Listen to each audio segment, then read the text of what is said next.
warahmatullahi wabarakatuh. Selamat siang para pemirsa dan adik-adik mahasiswa yang saya cintai. Semoga pada siang hari ini kondisi kesehatan para pemirsa dan adik-adik mahasiswa dalam keadaan sehat walafiat.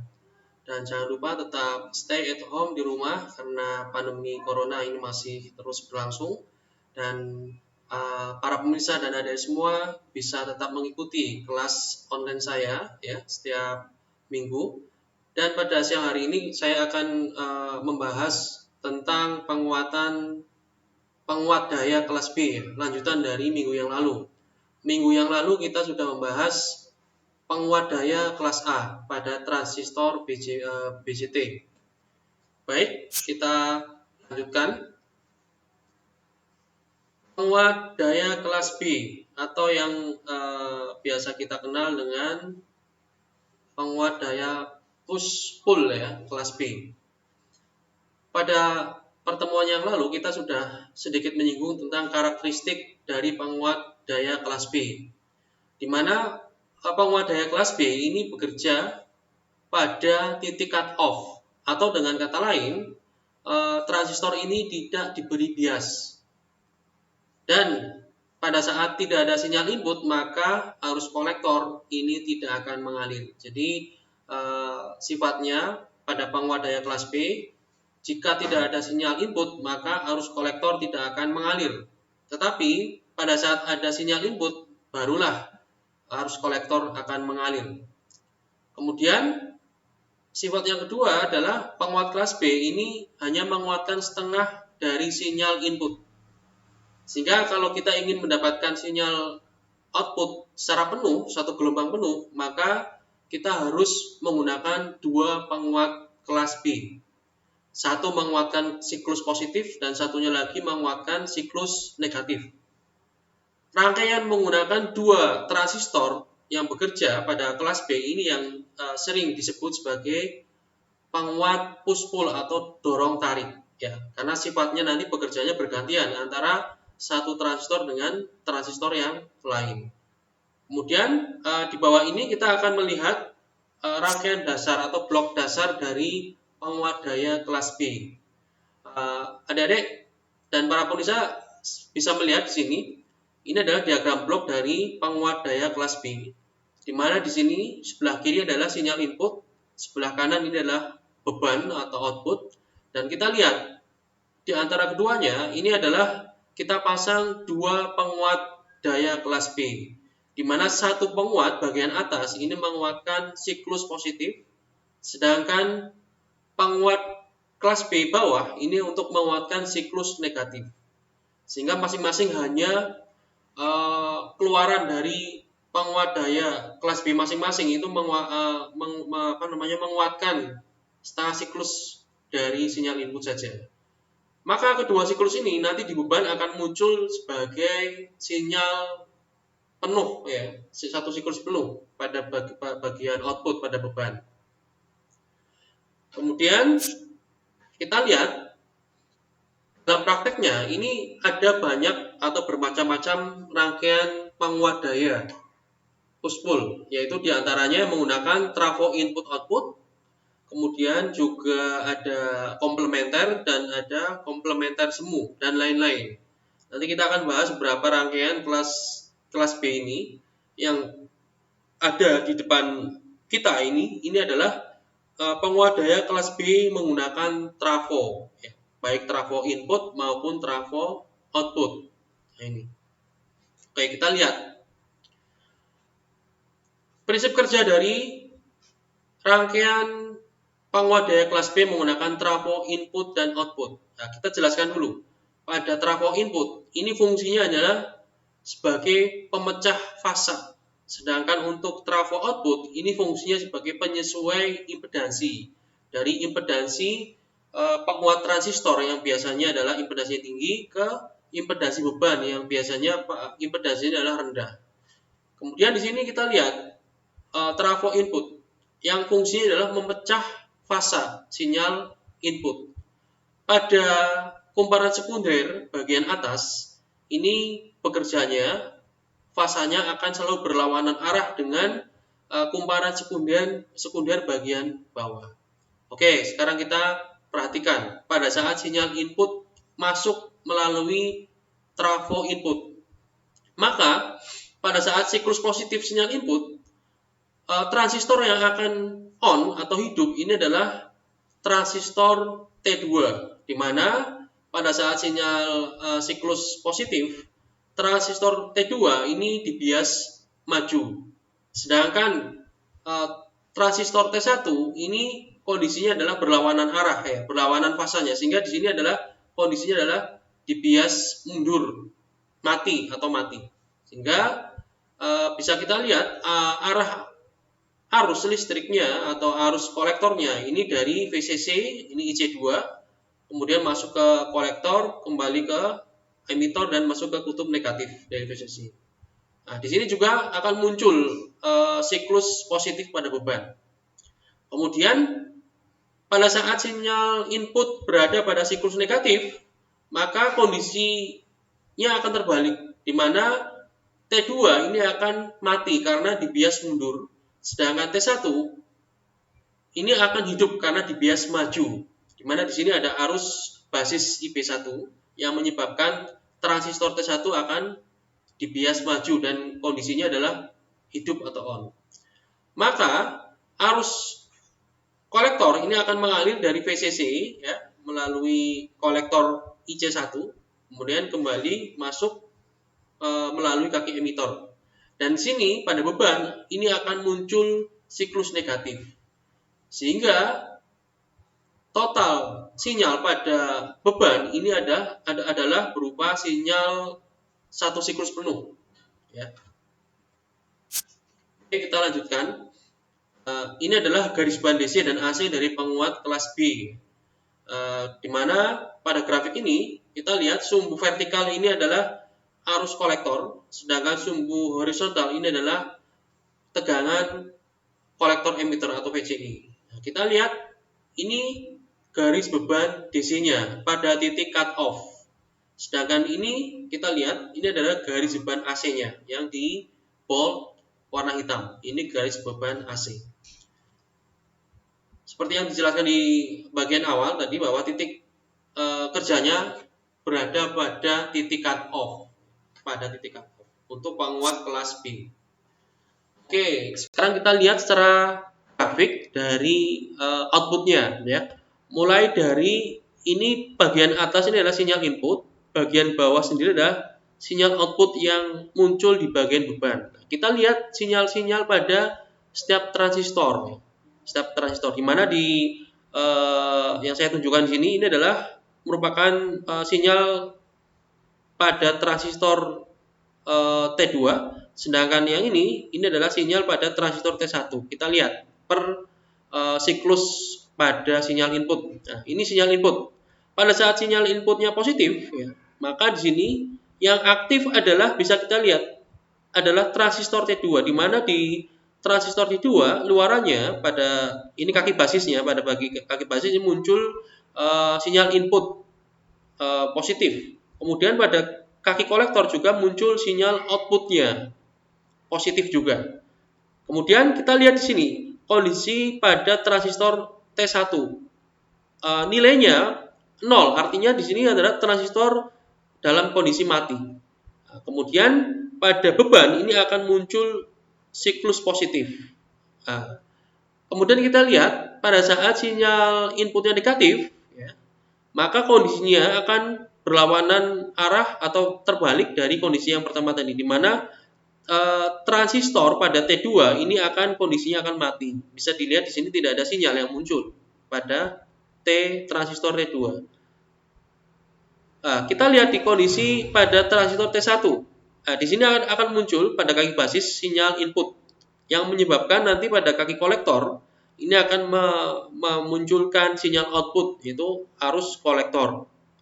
Yang mana di beban pun nanti akan muncul siklus negatif. Sehingga di sini di dalam rangkaian bebannya ini akan muncul satu siklus gelombang penuh.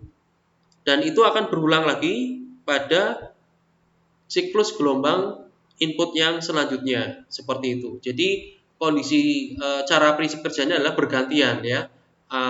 T2 hidup maka T1 mati. Pada saat T1 hidup maka T2 akan mati. Ya, ini yang disebut sebagai penguat dorong tarik atau push pull ya tadi. Nah, ini tadi prinsip kerjanya sudah saya jelaskan. Oke, nah, sekarang kita lihat perhitungan dayanya.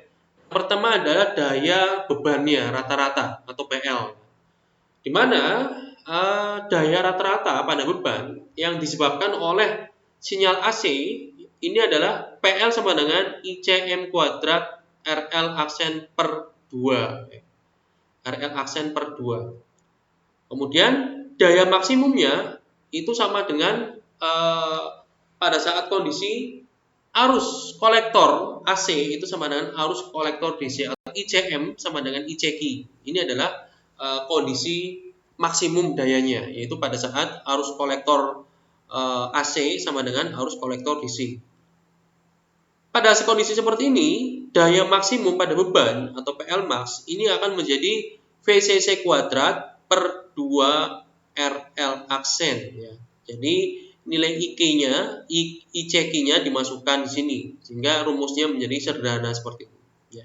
Atau Anda bisa mencari nilai arus kolektor DC-nya berapa, kemudian dimasukkan ke rumus ini juga bisa atau sama saja. Intinya pada saat kondisi maksimum Anda bisa menggunakan rumus ini VCC kuadrat per 2RL. Jadi ada dua parameter yang berpengaruh pada saat kondisi maksimum, yaitu nilai VCC dan nilai RL aksen ya, RL aksen.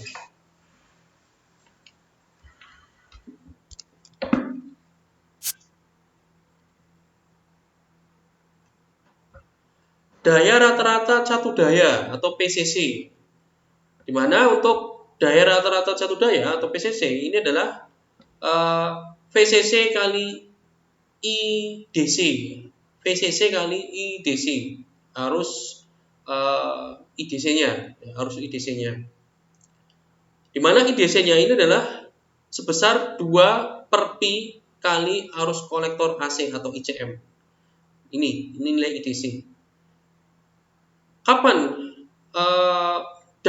satu daya rata-rata ini akan maksimum? Nah, kondisinya pada saat ICM-nya atau arus kolektor AC-nya itu sama dengan VCC per RL aksen. Ini kondisinya agak berbeda dengan yang tadi. Kalau tadi kondisi maksimum pada daya beban itu akan maksimum saat ICM sama dengan ICQ. Sedangkan untuk daya input, kondisi maksimum itu akan tercapai pada saat arus kolektor AC itu sama dengan nilainya adalah VCC per nilai RL aksen. Maka dari rumus ini ya, dari persamaan ini, maka kita bisa mendapatkan persamaan 12 di mana daya beban input daya input maksimum itu adalah 2 VCC kuadrat per pi RL aksen. Per pi RL aksen. Bedanya di mana? Nah, ada sedikit perbedaan di sini ya. Di mana di sini muncul ada parameter pi, ya, parameter pi. Ini untuk daya input maksimum. Sehingga dari sini kita bisa mendapatkan nilai efisiensi penguat jika sudah mendapatkan daya beban dan daya input. Di mana efisiensi itu sama rumusnya, yaitu output dibagi input, yaitu daya output atau daya beban dibagi dengan daya input.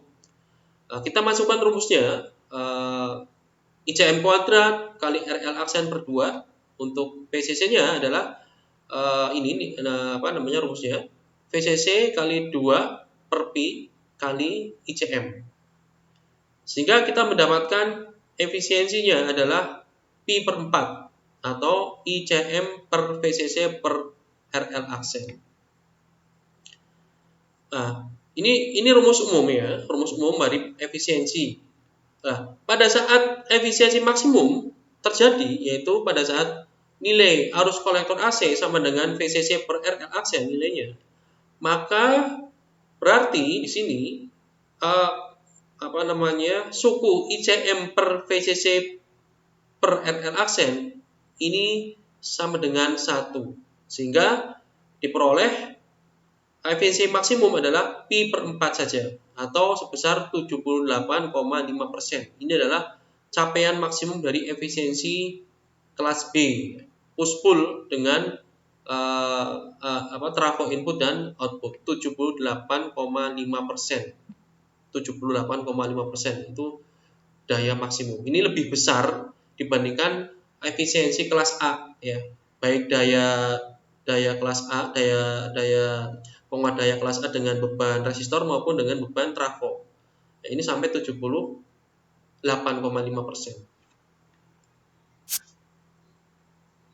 Kemudian daya pada transistor, ya. Daya pada transistor untuk mencari apa? Figure of merits.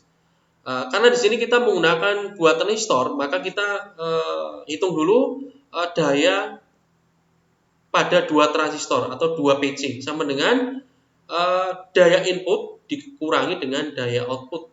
Ini adalah daya transistor. Jadi daya input berapa dikurangi dengan daya outputnya berapa. Sehingga di sini 2 PC atau daya pada 2 transistor ini adalah VCC kalikan 2 per Pi kali ICM dikurangi ICM kuadrat RL aksen per 2. Daya pada transistor ini akan maksimum pada saat ICM sama dengan tadi ini 2 per Pi VCC per RL aksen. Sehingga bisa kita dapatkan pada saat transistor maksimum daya pada 2 transistor ini adalah 2 VCC kuadrat per Pi kuadrat N aksen. Atau kalau kita menghitung satu transistor saja, daya pada satu transistor saja, maka ini dibagi 2.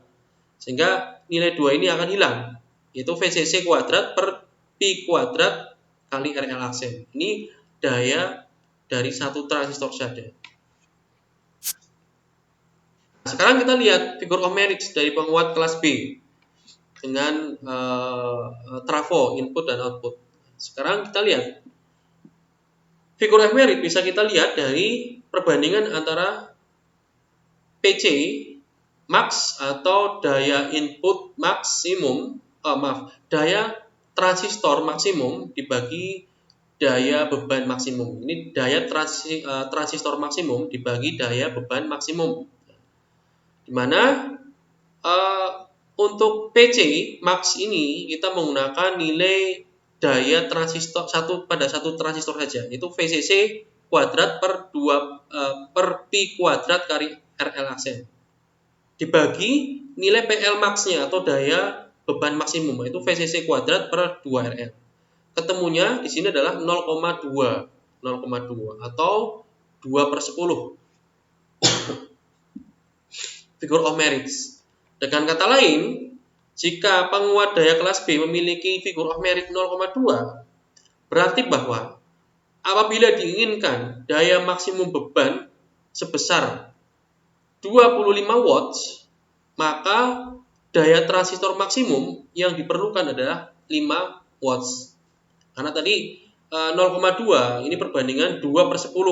Ini merupakan perbandingan antara daya pada satu transistor dibanding dengan daya beban. 2 per 10 itu kan berarti 1/5. Jika daya maksimum bebannya itu adalah 25, berapa daya transistor yang dibutuhkan? Berarti 25 bagi 5 saja. Bagi 5. Ketemunya adalah 5 watts.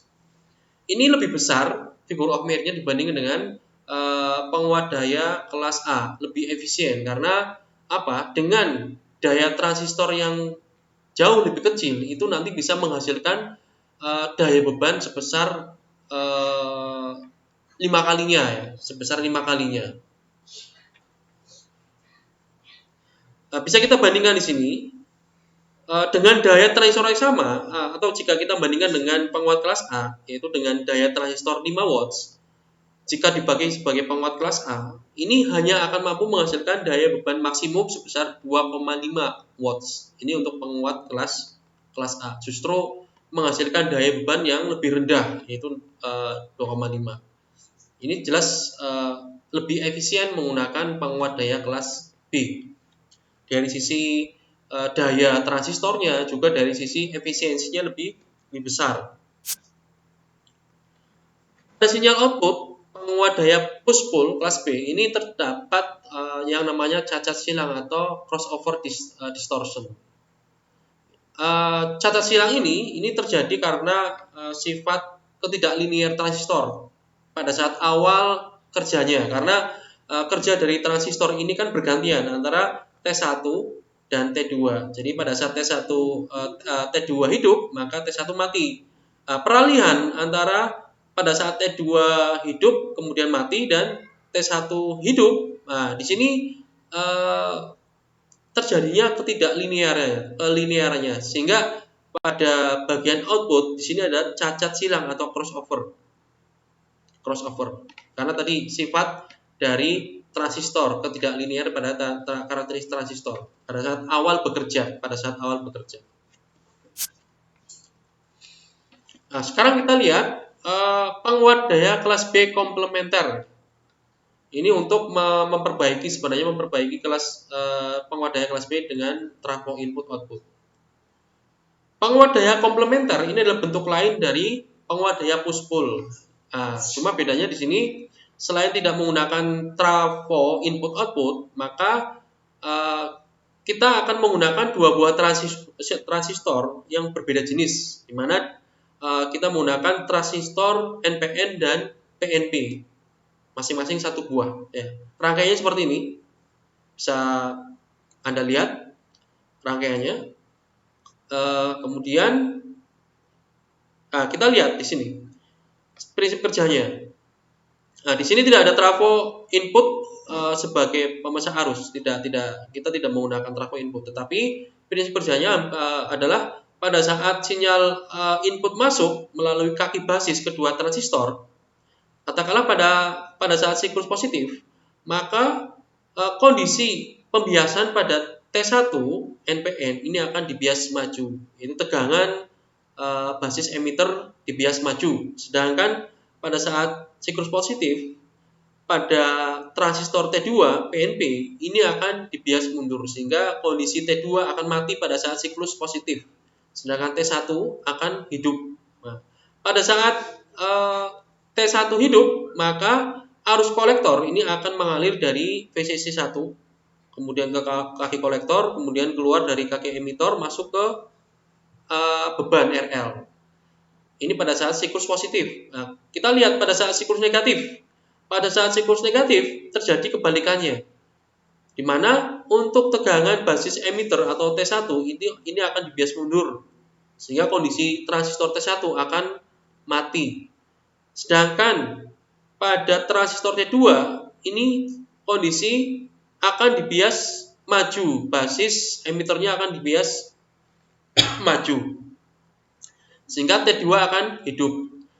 Kita lihat arah aliran listriknya, arusnya, di mana arus kolektor ini dari VCC masuk ke RL, kemudian masuk ke kaki emitter, kemudian keluar dari kaki kolektor, kemudian masuk ke kutub negatif. Jadi arusnya dari sini VCC 2 masuk ke beban melalui kutub sebelah kanan, ya, terminal sebelah kanan. Kemudian masuk ke kaki emitter T2, kemudian keluar dari kaki kolektor. Sehingga pada beban ini akan muncul satu siklus penuh, ya, baik positif maupun negatif pada beban. Nah, ini dari prinsip kerjanya. Ini kalau kita lihat per gelombangnya, ya, di sini. Ini dari prinsip kerja yang tadi saya jelaskan, ya, di mana kita menganalisis untuk setiap siklus pada sinyal input, ya. Ini pada saat sinyal inputnya positif, ya, sama-sama muncul di kaki basis, ya, sinyal positifnya, tetapi kondisi pembiasan pada T1 ini berbeda dengan kondisi pembiasan pada T2, di mana pada T1 pada saat siklus positif dibias maju, sedangkan pada T2 ini dibias mundur, sehingga transistor mati. Di sini transistor hidup, harus mengalir dari VCC 1 ke kolektor, masuk, kemudian keluar dari kaki emitter. Kemudian pada saat siklus negatif seperti ini, pada saat siklus negatif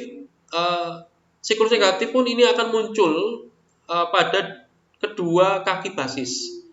Cuma pembiasannya di sini akan berbeda, di mana pembiasan pada T1 ini akan dibias mundur sehingga transistor dalam keadaan mati, sedangkan pada transistor T2 ini pembiasannya dibias maju sehingga transistor T2 akan dalam kondisi hidup.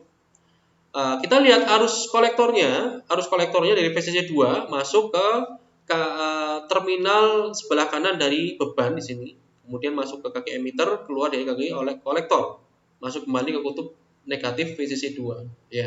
Jadi pada beban ini akan muncul satu siklus penuh baik positif maupun negatif. Dan di sini tidak terjadi crossover.